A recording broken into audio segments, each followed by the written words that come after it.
the story of India's freedom struggle is somehow incomplete. I always felt that. You get the impression from the official story that we Indians politely asked the British to leave and they left. That is not the entire story, unfortunately. There is another story of continuous armed resistance to the British going back to the 18th century. This book deals with the last 50 years of that resistance, and what a story it is of spies, of adventure, of assassination plots, of absolute treachery. So, quite apart from any nationalist feeling you may have, it's a fantastic story to read just because of the amazing adventures of these characters and amazing things that they were willing to do. So let me give you an example. In my 20s, I used to live in Mumbai, in Kolaba.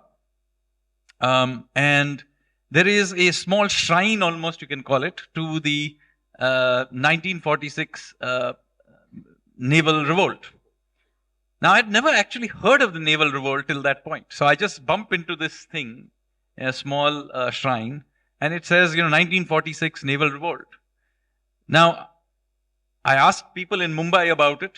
Almost nobody else in Mumbai seemed to know anything else about this. This is extraordinary. This is in Mumbai 1990s. Today, of course, it's easier. I would have Googled it up, but in the 90s, you couldn't do it.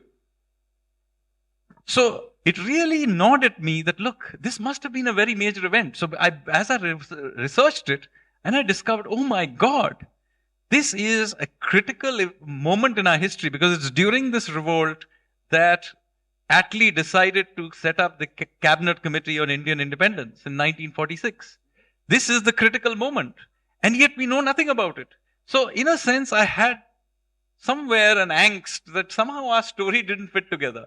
So it's only when I began researching this book that I began to find all these pieces and kind of be able to sew them together.